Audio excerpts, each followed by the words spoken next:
The voices of all Americans deserve to be heard through the elected representatives of the people. That is what is at stake here. Those of us who were elected to represent the people of our state should do just that, or we deserve not to be here. I yield the floor. The senator from Ohio. Thank you, Madam President. I rise to speak about a courageous young man in Ohio, sheriff's deputy, and I grew up in my home county of Richland, but I wanted to just take 60, 90 seconds to discuss a subject that the senior senator from Iowa just discussed, and that is the appointment of Richard Cordray to the Consumer Bureau. And I checked with a Senate historian earlier during this move through the Banking Committee in which the presiding officer sits, and never in Senate history has anyone said his one party blocked the nomination, blocked even a vote of a presidential nominee, admittedly qualified presidential nominee, only because they don't like the agency. It would be a little bit like, as Senator Reid from Rhode Island has said, refusing to confirm an appointee to run the Food and Drug Administration until the Congress weakens food safety laws. It runs counter to everything we believe. And all we ask for is not, I wasn't asking my Senate colleagues to support, I wasn't insisting that Senate colleagues all support Richard Cordray, the former Ohio Attorney General, who was eminently qualified, is eminently qualified to do this job. We were just saying, let it come to an up or down vote. Instead, the minority party filibustered, stopped that. The president had no choice but to act because the agency simply couldn't do its job. And only 2 years ago, this agency was created, this Consumer Bureau, to have a consumer cop on the beat, to keep Wall Street banks and payday lenders and everybody in between honest. Was 60 votes in the Senate, including the presiding officer and mine, and 58 plus others, to say this agency should be created and the Consumer Bureau should be in effect. So that's really the history of that.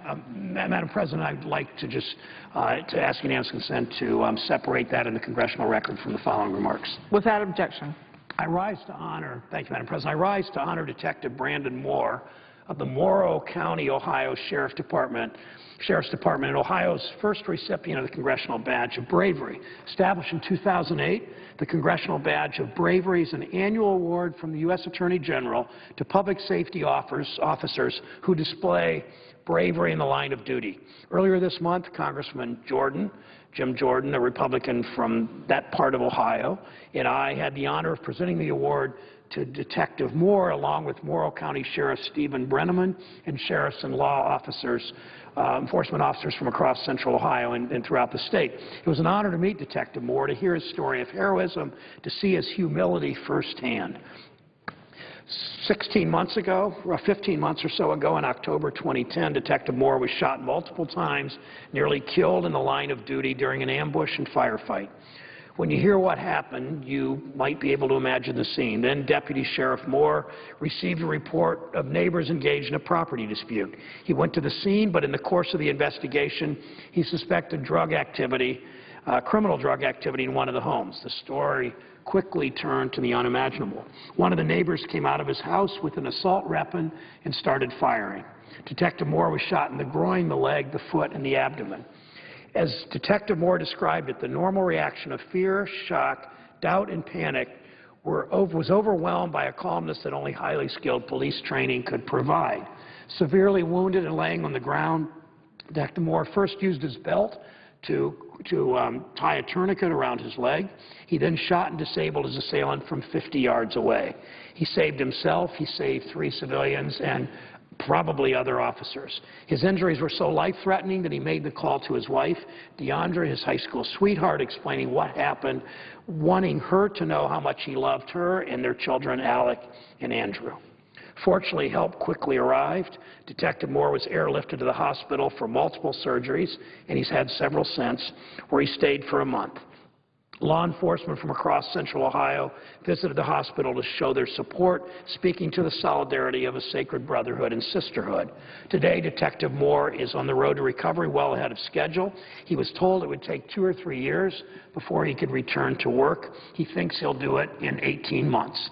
He recently hit one of his goals, he told me, of running a quarter of a mile without stopping. Before April, his goal is to run half a mile. As difficult as the recovery has been for him, for his fellow officers, especially for DeAndre and the children and his parents, he remains grounded by humility and faith and sustained by the love of his family. DeAndre has been with him on every step of the highs and lows of rehabilitation. Alec and Andrew, when they're older, will understand more than most people the meaning of duty and love and faith. I had the honor of meeting Detective Moore's parents, who raised him and his siblings near my hometown of Mansfield. His parents, Mother Tommy and Father Jim, still live there. Jim is a Mansfield police officer. The sense of duty and faith runs deep in that family. It's not just for a father seeing a son follow his footsteps. It's also for a mother seeing both her husband and son put on a uniform to protect the public. As much as DeAndra must worry every day when she sends her husband off, when he goes off to work, think about Tommy, whose husband and son go off to put that uniform on, go off to work to protect civilians all over Ohio. Like much of our great state, Mansfield's a place where you grow up with the values of hard work and fair play, service and community and faith. Detective Moore's story illustrates those values as clearly as any. We ask a great deal from our law enforcement officials to risk their lives every day and every night. While we may never guarantee their safety, in honoring their service, we give meaning to their sacrifice, to the officers and the officers' families. That's what the Congressional Badge of Bravery reflects, the very character of our nation that honors those who serve us. We ask, and he says it, as he says himself, guided by faith in God and family and his fellow officers, Detective Moore gave.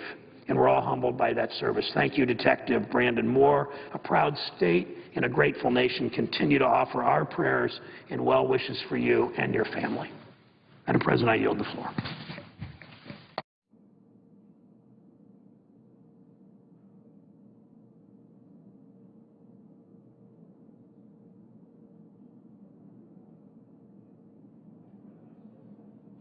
The clerk will call the roll. Mr. Okonkwo.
President.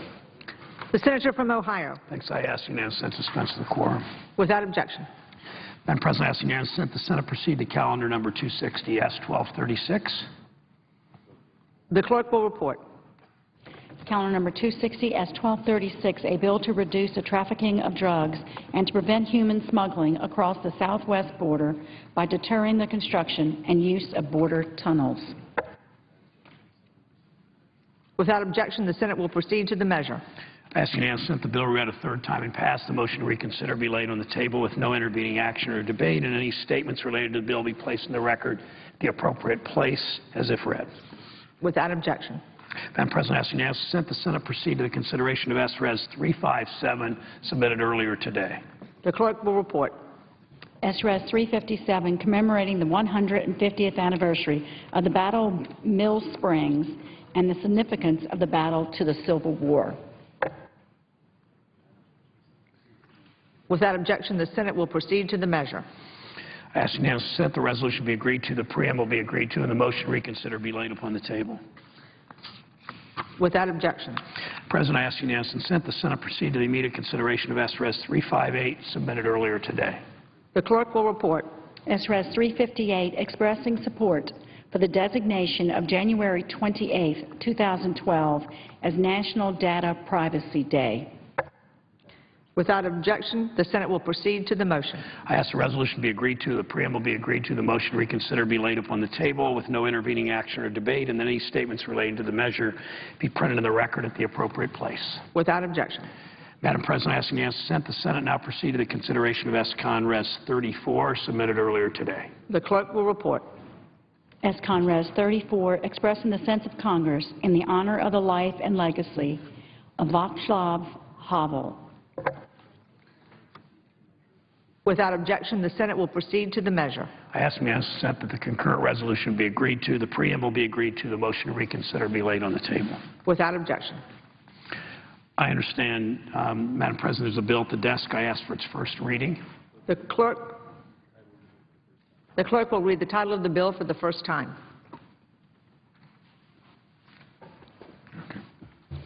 S-2041, a bill to approve the Keystone XL pipeline project and provide for environmental protection and government oversight. I now ask for a second reading in order to place the bill on the calendar under the provisions of Rule 14. I object to my own request. Objection is heard. Just yes. The clerk will call the roll. Mr. Akaka.